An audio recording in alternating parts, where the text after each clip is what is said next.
Hi everyone, meteorologist Robert Spetty here with you today. It is currently the 13th of April 2014, doing this update a little bit differently today, just trying to check out this new device I got here on my iPad. We're going to be working with Meteor Earth as well, and basically some different functions using the actual screen here with me pointing it out and basically doing it as the typical weathercast. So do bear with me, this is the first time we're running it this way, but what I do want to talk about out here across the Western Pacific today is a few areas that we are having of interest. One, just towards the south of Japan, bringing some showers out there. Also back towards the Yangtze River Basin, we have a separate low pressure system which is continuing to push up some scattered showers there for you. And then what's left of Tropical Depression Peipa. Believe it or not, it is still a minor tropical depression according to the Japan Meteorological Agency, a minor one. They're not warning it on just yet. I do also want to talk about what's happening down here towards the south. We still have what's left of Ida continuing to push just off the coastline of Cairns and then basically extending down here towards Brisbane at this time. Still some heavy showers out of this, and now did damage about 50 homes in Cooktown there in far northern portions of Queensland. What we also did see is numerous reports of down power lines, down trees, up and down. Now, what we also did see is numerous reports of down power lines and down trees up and down the coastlines. These photos here are courtesy of cyclone chasers. They were in the midst of this during the entire storm system. The good news is that if we pull back the picture and take a look at the forecast, the storm system is continuing to track off there towards the south and basically pushing just off the coastline of Brisbane. The thing is, though, it is still packing quite a punch. I mean, you can see it circulating right here. It is continuing to push these winds onshore, and that is going to be one of the major problems through the coming days. It's just gale force winds right near the immediate coast, and that's why it's still being considered a cyclone according to the Bureau of Meteorology. But as we look ahead, I mean, this is going into Wednesday and out towards Thursday, basically by midweek. I'll scroll back and go to about Wednesday right here. Wednesday, the storm system is off the coastline, but it still has bringing some gusty winds onshore. I mean, well south of where we were seeing earlier, though, off towards the north, just off of Townsville and in Cairns north of that. So that is basically what is left of that, and the story now I think it's going to be shifting back off here towards the north, where we still have what is left of our tropical depression Peipa. And I'm going to go ahead and pull back and take a look back here towards the north, where we are continuing to watch that little low just spin off the coastline of the Philippines right here. And well, the big thing with this one, it is still bringing some scattered rain, and we are still looking at the winds out of it.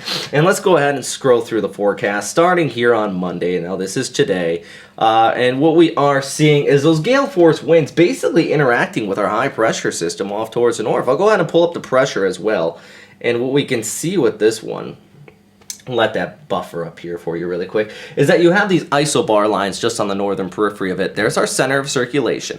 Now these are combining to push in that rainfall across of much of eastern Luzon down towards Visayas as our low continues to circulate. So we are going to see basically scattered showers there in Samar, Leyte, southern Luzon, plus those gale force winds through the coming days. Let's scroll ahead. This is by Monday, and we're going ahead into Tuesday. Remember, this is still a minor tropical depression, but it still has enough power to cause some problems with, well, isolated reports of flooding. I would not be surprised to hear, plus some very large waves up and down the coastline as we head ahead throughout the rest of the week. I mean, this is ending here. Right now, we're at by Thursday, still got some scattered showers in and across much of eastern portions of the Philippines. So the storm system's not over yet. I would love to say that we are seeing is improving conditions, but unfortunately it has just been lingering, and it doesn't look like it's going anywhere very fast there into the near term. Meanwhile, I did mention that we are also looking at, well, this low pressure area off here towards the north, in and across portions of eastern China, right there in the Yangtze River Basin. It is continuing to develop, and it is going to be pushing off there towards the east, going through your Monday, and eventually out towards Tuesday into Wednesday. Oops, I just looped it up there right there. It's going to head over there towards Shanghai, and this is going to bring some precipitation, but for the most part, at least farther towards the east, much of Japan, including the southern Japanese these islands through the next several days, things are going to be quite beautiful out there, and temperatures at least will somewhat reflect that. We can scroll back here and go back towards about Tuesday. You can see the date down here in the bottom portions of the screen. Back there towards Tuesday, basically temperatures into about the 50s across, or excuse me, into the teens across much of Japan, heading back towards China. It will be a warming trend, but the big thing is, if you watch this new low develop come out of eastern China, notice that it's cooler off here towards the north and much warmer towards the south. That is typical for this time of year. We get that stationary boundary that sets up, and this is kind of the start of the rainy season, or the Mayu Bayou season across much of China, and eventually that will also extend over there towards Japan. So a few things to keep in mind through the coming days, but for the most part, that is going to be the big topic. That low back there towards the east across China.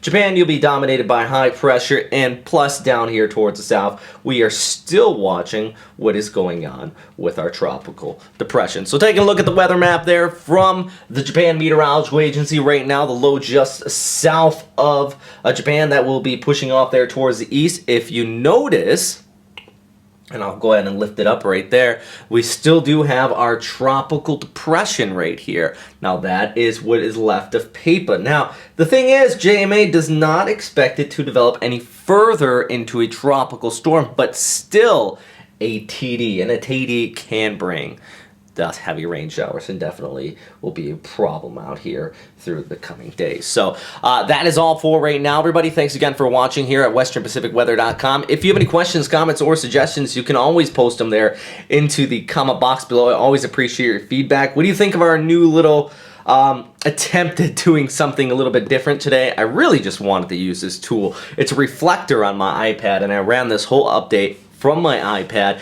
basically reflecting it onto the TV screen here, and it makes for a little bit different, a little bit more interesting. This is going to take a little bit more editing to get all said and done, and also I'm still getting used to running it from this angle. I have to look down every now and then and change the information as I go, and basically zooming it up and down on the screen here and then pointing over here. But I think it's different, and I think it's neat, and definitely looking forward to maybe using this some more often if you guys think it's useful. All right, stay safe out there. Bye.